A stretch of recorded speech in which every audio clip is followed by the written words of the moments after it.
Halo semua, Apa kabar? masih dalam keadaan sehat kan? Semoga tetap sehat dan jangan lupa untuk selalu menjaga kebersihan ya teman-teman. Iya nih teman-teman, apalagi di masa new normal gini kan Jen? Bener banget kak.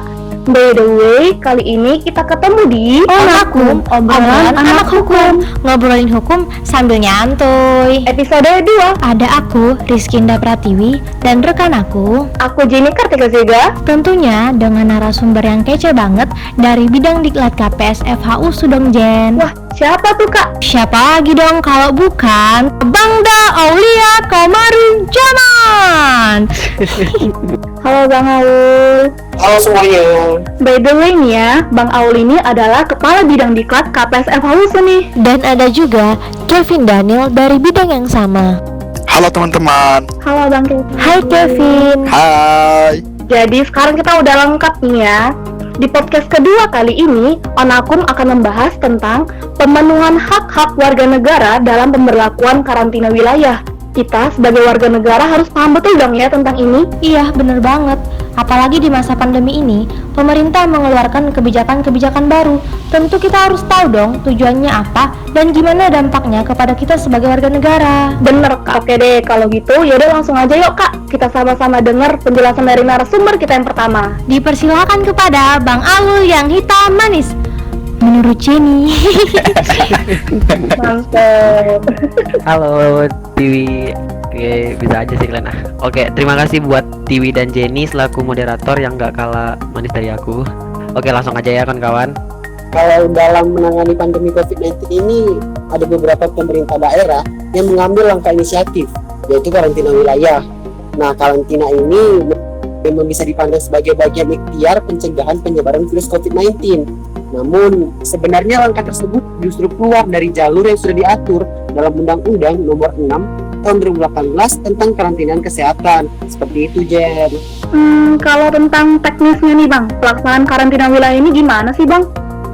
Nah, untuk menerapkan karantina wilayah itu, semestinya ada nih penetapan status kedaruratan kesehatan masyarakat terlebih dahulu oleh pemerintah pusat. Nah, yang mana tata cara teknis pemberlakuan kedua hal tersebut sudah diatur lebih lanjut dalam peraturan pemerintah aturan pelaksana Undang-Undang Karantina Kesehatan 2018.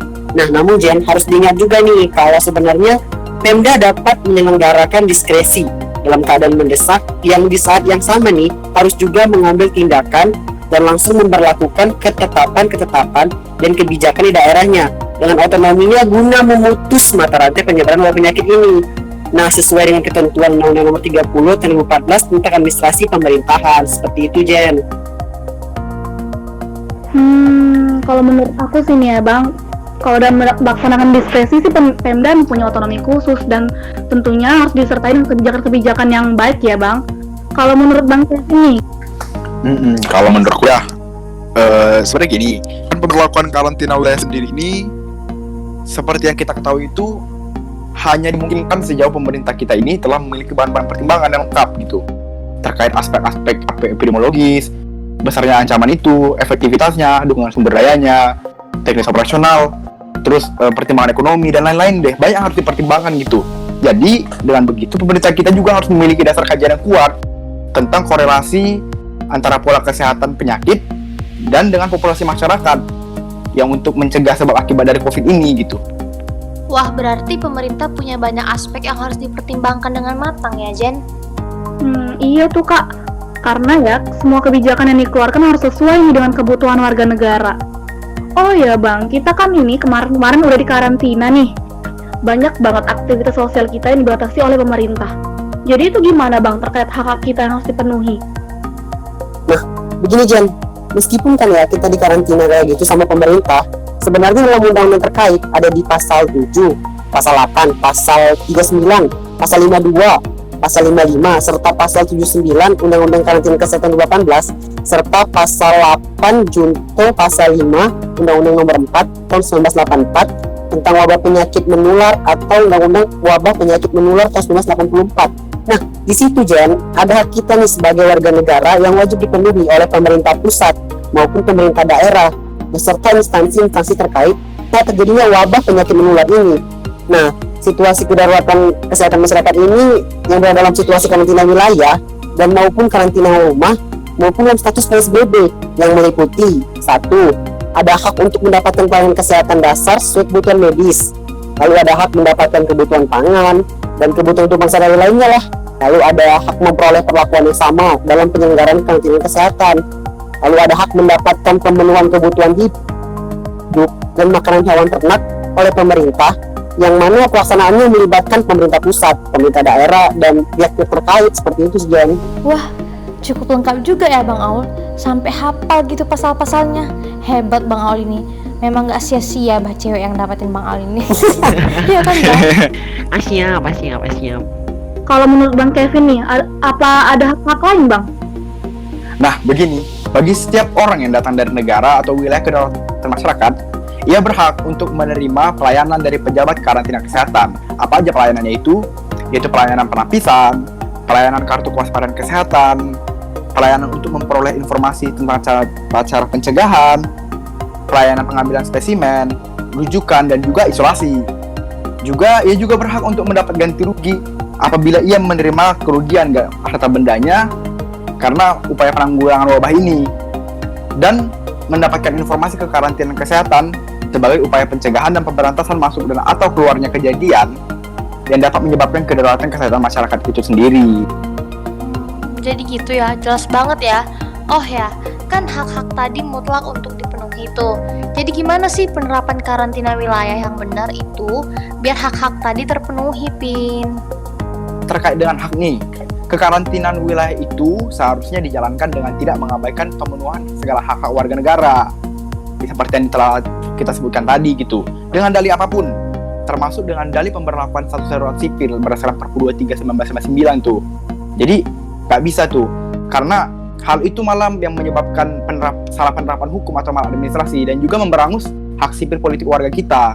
Yang jelas hal ini melanggar dong dari mandat konstitusi kita pasal 28H dan pasal 34 ayat 3 gitu kan.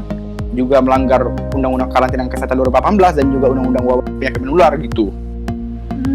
Dari banyaknya hak-hak yang udah tadi abang-abang sebutin nih di atas, apa dan siapa nih Bang yang seharusnya jadi prioritas pemerintah untuk dipenuhi hak-haknya? Nah, begini Jen, sebenarnya pemerintah nih harus memprioritaskan Bantuan dan mitigasi pencegahan wabah penyakit terutama kepada kelompok rentan. Khususnya nih ada warga miskin kota yang tinggal di pemukiman padat penduduk, maupun ada kelompok warga miskin pedesaan yang tinggal di wilayah pinggiran, kaum perempuan, anak, tunawisma, pekerja informal, pedagang biasa, maupun pedagang kaki lima, kelompok disabilitas, kelompok minoritas gender dan seksual dan lain-lainnya. Nah, itu harus menjadi prioritas pemerintah, karena terkadang ya kelompok-kelompok kayak gitu kerap terabaikan nih dan kesulitan mendapatkan akses hak-haknya sebagai warga negara. Tapi harus ingat juga kawan-kawan, kelompok rentan yang dimaksudkan dalam Undang-Undang Wabah Penyakit Menular yang tertera itu ditujukan secara khusus terhadap jenis wabah ini, yang mana wabahnya adalah COVID-19, sehingga secara khusus kita tidak boleh lupa bahwa selain yang telah aku sebutkan tadi, itu ada kelompok-kelompok rentan dalam COVID, kayak lansia, anak-anak, dan orang dengan riwayat penyakit yang kayak dijabarkan sama WHO, kayak gitu sih kawan-kawan. Oh gitu ya. Dan tentunya juga bantuan kepada mereka yang diprioritaskan ini harus tepat sasaran ya Bang. Iya, setuju banget, harus tepat sasaran, karena kalau misalnya udah melebar kemana-mana, kesannya nanti pemerintah udah nggak memprioritaskan mereka seperti itu. Tapi kan Bang, isu-isu yang kita denger nih belakangan, banyak banget bantuan sosial yang merupakan hak kita itu dari pemerintah yang nggak sampai nih ke masyarakat. Di beberapa daerah di Sumut juga nih Bang, katanya ada yang bansosnya tersendat. Kalau udah kayak gini, langkah apa sih Bang yang sebaiknya diambil oleh pemerintah? Nih, ketidaktepatan sasaran ini sebenarnya terjadi karena adanya ketidaksinkronan antara data masyarakat yang ada di pusat dan di daerah. Nah, solusinya ini dapat dilakukan dengan pendataan ulang yang sesuai dengan Undang-Undang Nomor 13 Tahun 2011 yang terdapat pada pasal 8 tuh. Di situ dijelaskan nih bahwa penetapan kriteria fakir miskin itu ditetapkan oleh Menteri, dan setelah itu Menteri melakukan proses validasi dan verifikasi untuk fakir miskin tersebut dan dilakukan secara berkala gitu. Nah, setuju sama Kevin. Nah, gini juga kan kawan ya, untuk mencegah adanya ketimpangan antara data di pusat dengan data yang di daerah, sebenarnya begini, sederhana saja bahwa semua data yang telah terkumpul tadi dilaporkan kepada bupati atau wali kota. lalu kemudian melaporkan lagi nih kepada gubernur, untuk kemudian teruskan lagi kepada Pak Menteri. Nah, dengan begitu kan sebenarnya kesalahan data dan ketidaktetapatan distribusi itu bisa diminimalisir kan harusnya kawan-kawan. Bener-bener. Tapi harus diingat juga nih, pemberlakuan protokol kesehatan ini mewajibkan kita nih supaya melakukan social distancing gitu kan. Yang mana ini kalau kita lihat realitanya malah menghambat dong proses pendataan ini. Ya terutama kita lihat lah kalau kan dilakukan pendataan kan, apalagi rasa physical distancing ini kan nggak mungkin lah akan menyebabkan suatu keramaian di suatu tempat.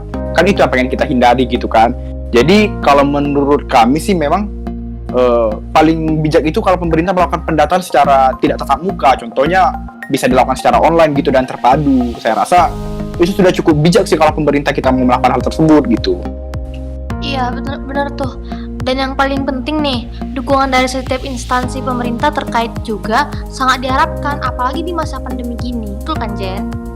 Bener Kak, aku juga setuju karena setiap langkah dan kebijakan yang diambil ini oleh pemerintah harus diterapkan nih dengan tepat sasaran serta punya tujuan jelas. Kalau menurut aku ya, karena ini menyangkut hal hidup orang banyak sih Kak. Kebijakan-kebijakan itu juga harusnya tidak berdampak lebih buruk dalam kondisi pandemi yang ya bikin serba salah gini deh Kak. Bener banget, setuju banget Jen. Memang satu sisi kayak kita mau melangkah nih, tapi satu sisi kita salah juga, jadi serba salah banget memang sih. Oke deh. Gak kerasa ya, udah cukup nih kayaknya kita bahas-bahas tentang apa yang seharusnya diterima warga negara sebagai haknya di tengah pandemi ini, serta kekarantinaan wilayah dan langkah-langkah pemerintah dalam menangani kasus COVID-19 tersebut, dan dalam rangka pemenuhan hak-hak masyarakat tadi. Ya juga nih ya Kak, gak kerasa banget. Oke deh, kalau gitu terakhir banget kita dengar statement penutup dari pemateri kita. Yuk Kak, Bang Aul duluan deh, silakan Bang. Oke, makasih kawan-kawan semuanya. Kalau dari aku sedikit aja kali ya. Sederhana saja, sebenarnya karantina wilayah ini untuk menghentikan persebaran virus corona memang menjadi alternatif sih. Namun misi penyelamatan nyawa manusia tidak bisa ditawar lagi, harus menjadi komitmen bersama.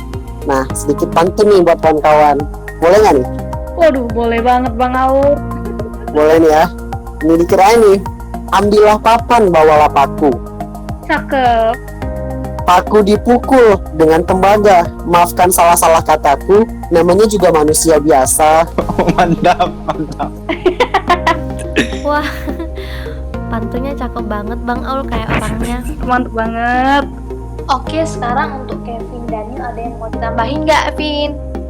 Harapanku semoga para pendengar podcast Onakum KPSF USU terhindar dari virus COVID yang sedang mewabah ini. Tetap jaga kesehatan, kurangi aktivitas yang tidak terlalu penting yang ada di luar rumah, patuhi protokol kesehatan yang ada, dan rajin mengkonsumsi vitamin dan makanan bergizi. Semoga informasi ini sama-sama bermanfaat untuk kita semua ya. Keren-keren banget nih ya pemateri kita Kak Til. Oke deh, sekarang kita tiba di ujung podcast kita kali ini. Semoga apa yang udah kita bahas bareng-bareng bisa jadi wawasan baru ya bagi kita dan teman-teman yang udah dengerin. Amin. Semoga dari pandemi ini banyak pelajaran yang bisa kita ambil yang tentunya berguna untuk kedepannya. Terima kasih nih aku ucapin kepada Abang Daulia Kamarujaman dan Kevin Daniel Manalu yang udah mau sharing-sharing dengan aku sama Jenny. Tetap semangat kedepannya ya, walaupun ya di masa pandemi kayak gini. Ya, makasih banyak juga nih dari Tiwi dan Jenny yang udah mau sharing bareng. Sering-sering aja kok buat kayak begini biar kita sama bisa belajar juga kan. Lagi masa pandemi gini kan banyak gabut, ya sering buat kayak gini kan makin menambah ilmu juga tuh. Bener banget itu gitu kan. Aku mau makasih juga sih ya udah mau sharing bareng ya host-host yang kece-kece ini. Dari podcast ini kita sama-sama belajar lah ya gitu. Siap Bang, keren-keren banget nih Bang materi kita. Oke teman-teman, dengan ini selesailah podcast kita kali ini. Terima kasih kami ucapkan kepada teman-teman yang udah mau dengerin. Oh ya, buat teman-teman pendengar podcast, bisa berikan pendapat dan argumen kalian ya di kolom komentar, supaya kita diskusi sama-sama nih. Dan juga jangan lupa untuk di-share. So, leave your comments below ya. Akhir kata, aku Rizky Indah Pratiwi. Dan aku Jenny Kartika Zega, serta pemateri kita. Aku Aulia Kamaruzaman. Dan aku Kevin Daniel. Kami pamit undur diri. Sampai jumpa kembali kawan-kawan. Jaga kesehatan semua ya. Dadah. Dadah.